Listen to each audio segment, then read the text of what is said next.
There are very few large, continuous forests in southern Ontario. The Halton Regional Forest is one of those few. Over 1,700 acres of reserved tracts that provide rich, varied habitats for many songbird species. In these tracts, species such as this mourning warbler can be found.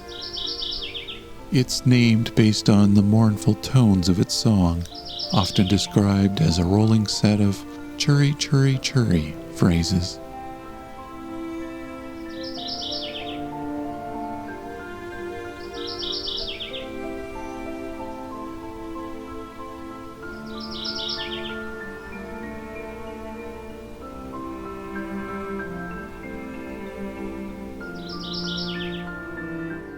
My name is Rob, and this is Songbirding.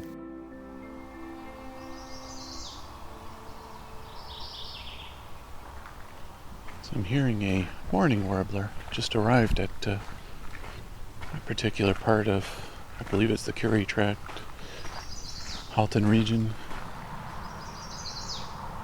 So we've got chestnut-sided warbler and mourning warbler. I'm gonna go walk alongside the road here, see if I can get a view on any of these.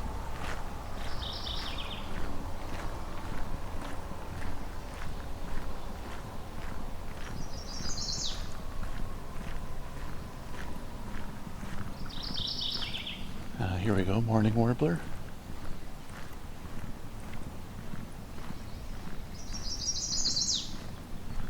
They're chestnut-sided.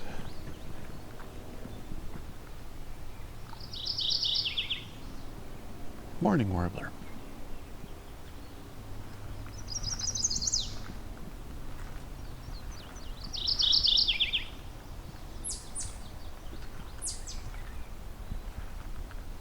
So now that the leaves are out, it's harder to spot these warblers.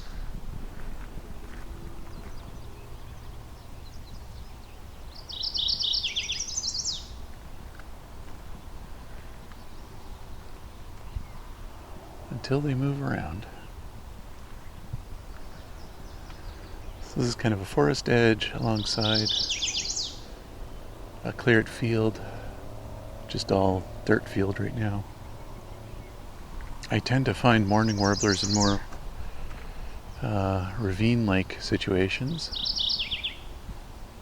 This one's a bit of an exception to that.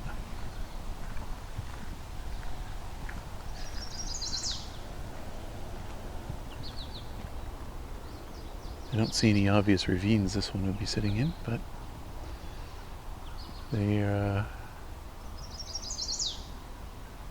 I've tended to find they prefer that. So this was an unexpected find.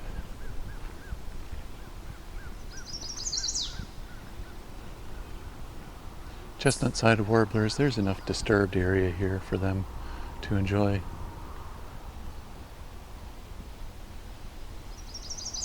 It's not often I've come across multiple in one spot so readily. So you think a bird this loud would be easy to find. High up in a tree somewhere here.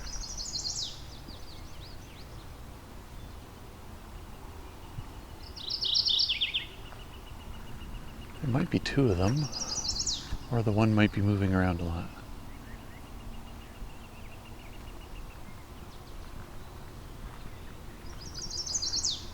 Also doesn't help there's a light wind, so a lot of leaves look like they're moving.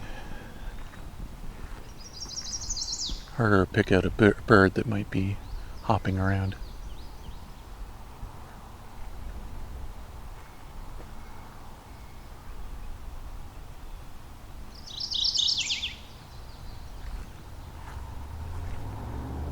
Definitely moving some.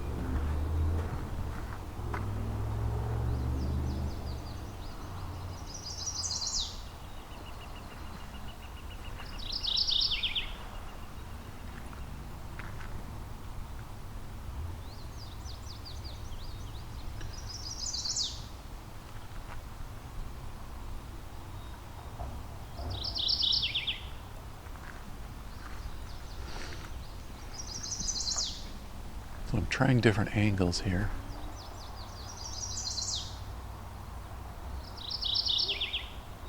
Hoping that at least at some point I'll find an angle where I can understand where this is coming from.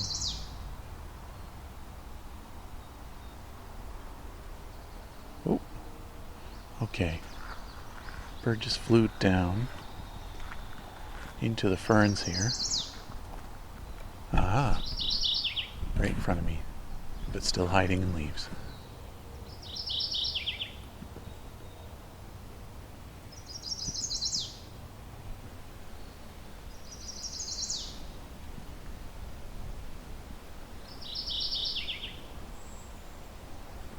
These morning warblers look almost like a dark-eyed junco, kind of with the gray hood, but then it's got a yellow belly and kind of a greenish back, and a bit of black on the chest.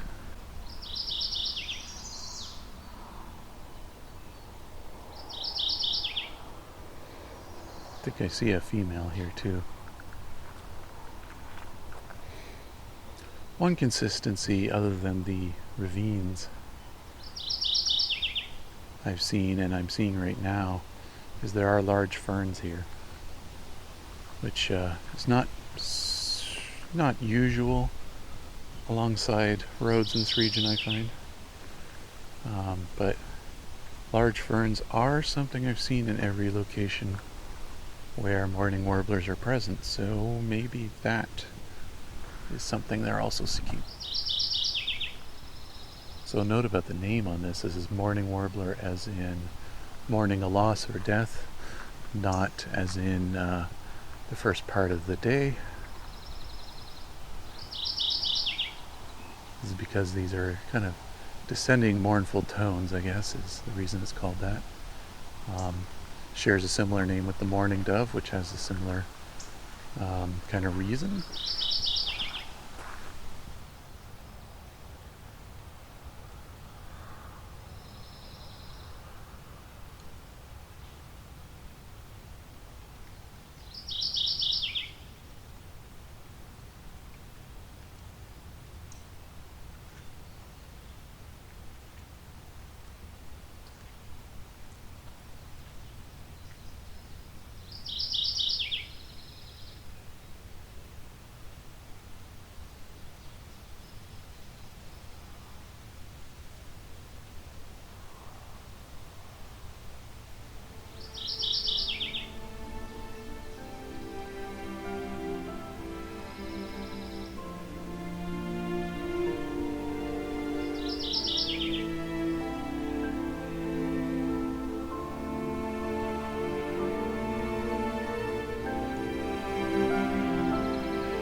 Fairly quiet place.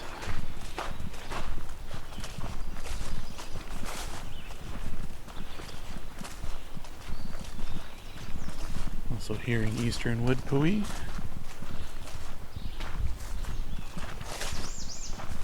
There we go, American redstart.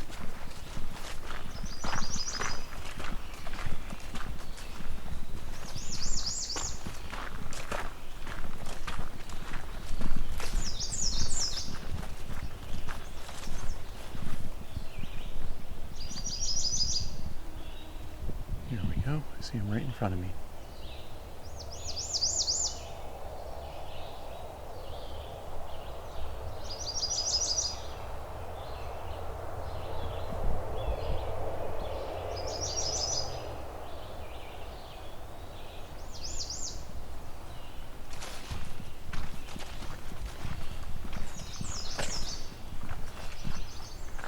Redstarts have all kinds of variations on their warbling.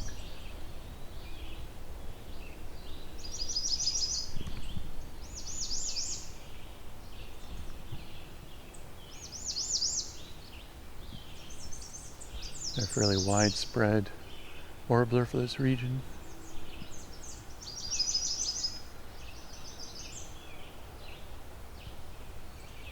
Not too picky, but they do want forest.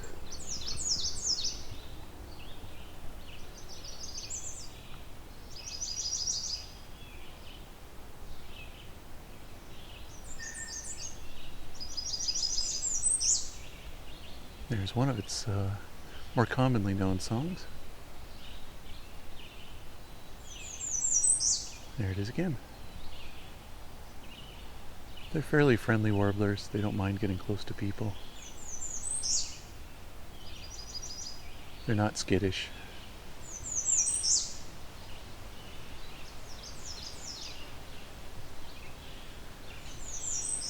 This is one of those warblers you might be able to get an okay cell phone photo of. Or at least an identifiable one.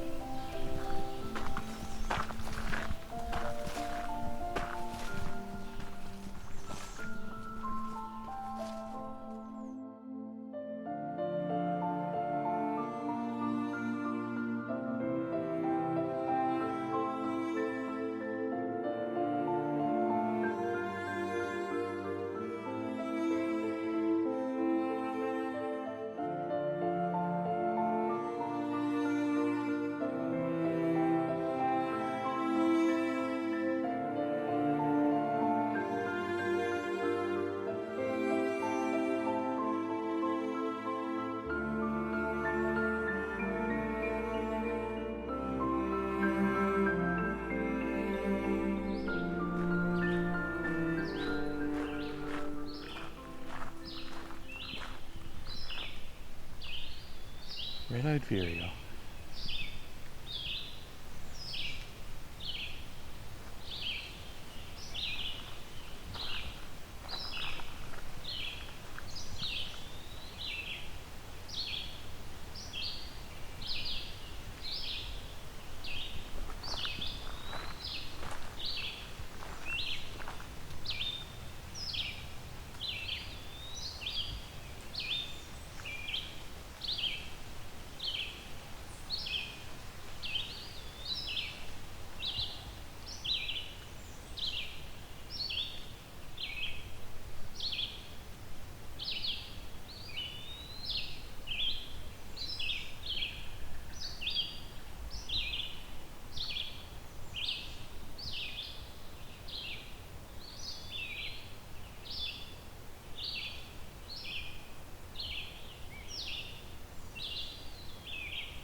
I always remember this one by thinking that it's kind of saying vireo, vireo, vireo over and over again.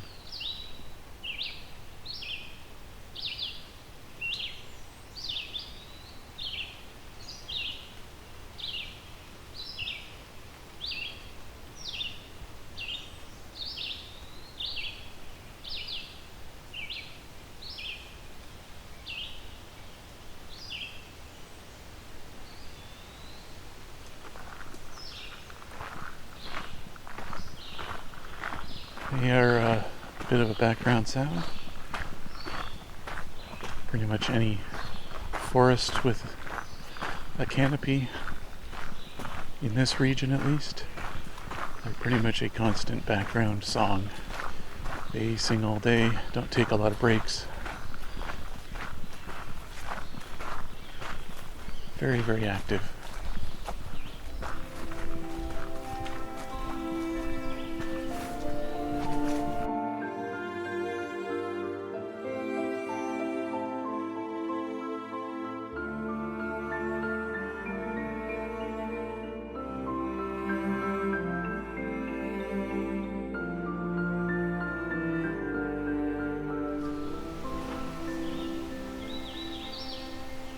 There we go.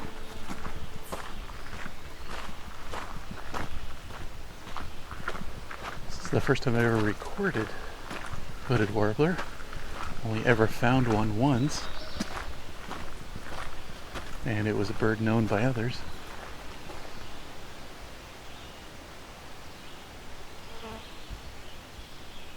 don't believe I know of any reports of this bird in this location.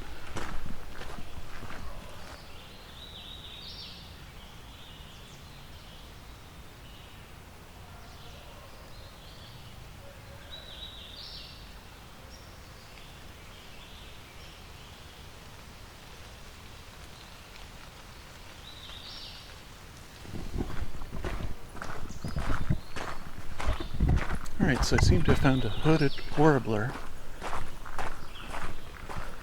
which is pretty uncommon in this region. And this is a new location for one as far as I know. As of this recording, I haven't really looked it up on eBird, but haven't heard much that I can recall in the past about this particular tract, known as the Mahon tract.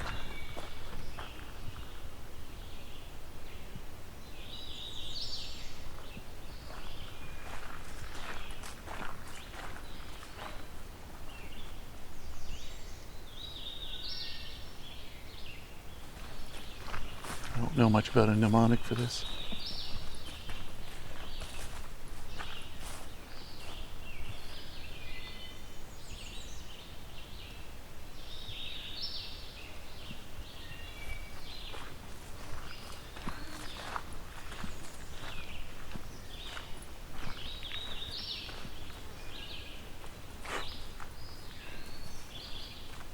A lot of mosquitoes here. It's a very whistly bird, as you can hear. Fairly short song.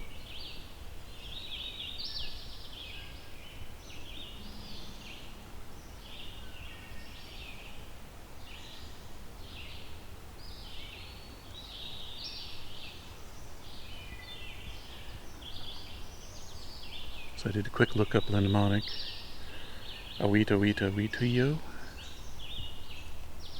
That makes sense to me.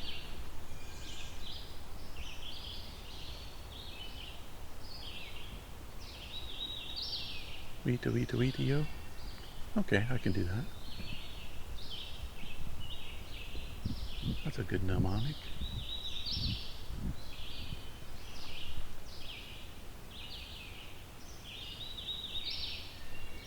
As far as I can recall, this is one of those warblers that is not so friendly to people getting close to them. Probably why it's so hard to find them.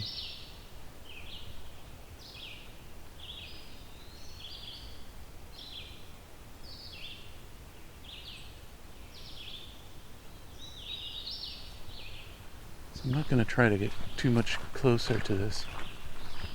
Let's see if I can get a better angle where the vireo isn't as overpowering.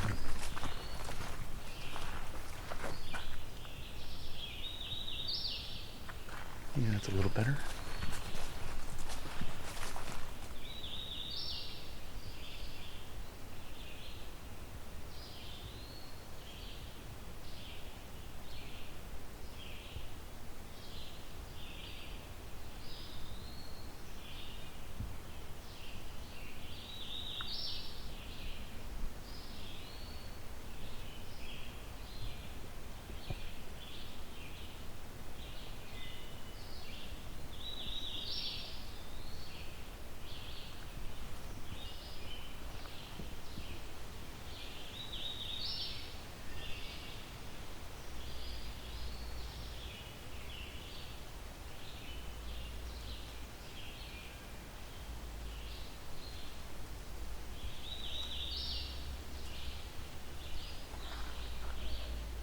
This is a bird where it might be unlikely for me to actually see it.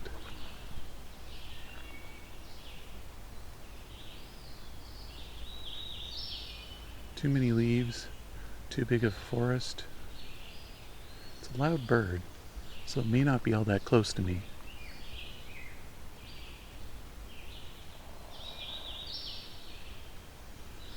Very songful though. This is it's been non-stop since I got here.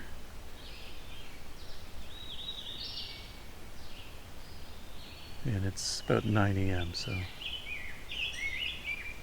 there's a rose-breasted grosbeak now.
Alright, so I've been able to get myself a little closer to this bird.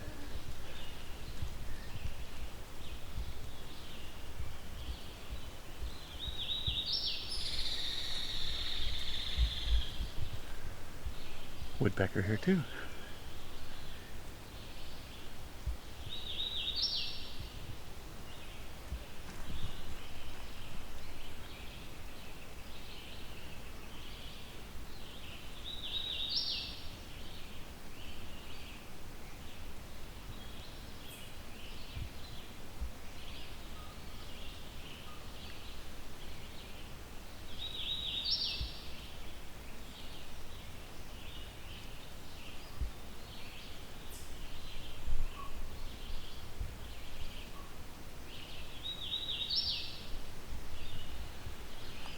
So Weta Weta Wetio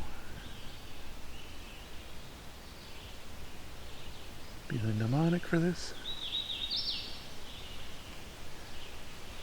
I'm in a fairly dense forest, mature, mostly maple, high canopy, goes up maybe 70 feet until you really hit the leaves.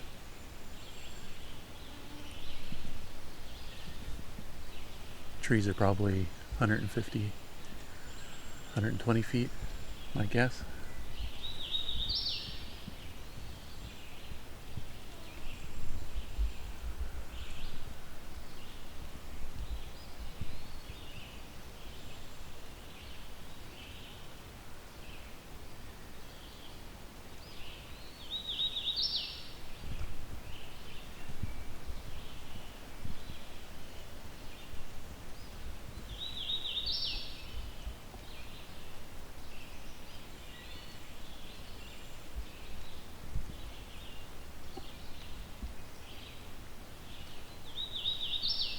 I still can't see this bird, but mostly yellow, black hood is what you would expect with a hooded warbler male.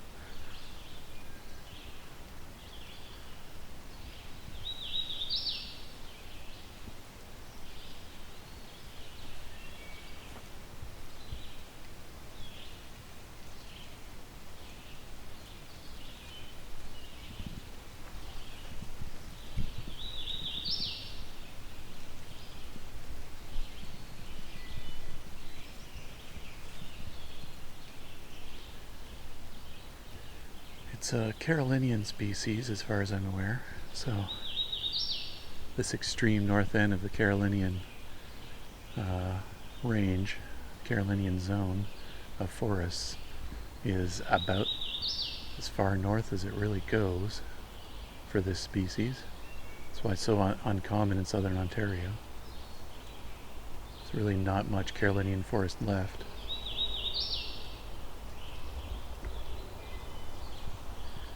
Let alone mature Carolinian forest.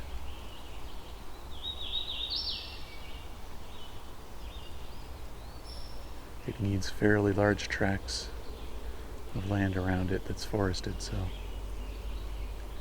it's kind of a perfect spot for it because this tract of forest is connected to several other tracts of forest. Also tend to have one in the Dundas Valley, which is also a pretty huge tract of Carolinian forest.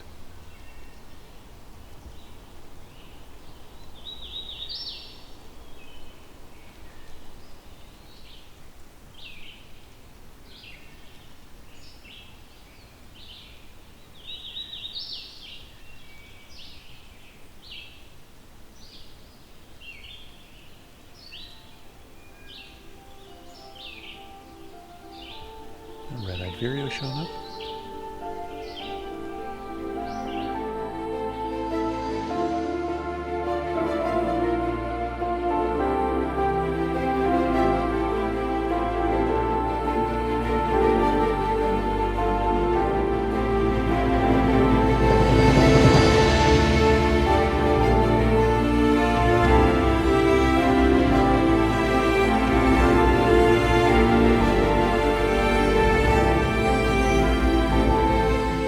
Songbirding on Territory was recorded, engineered, narrated, and created by me, Rob Porter.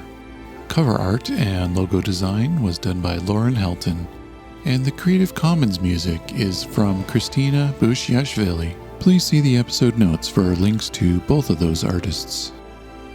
You can support the show on patreon.com/songbirding and get early access to episodes and bonus content.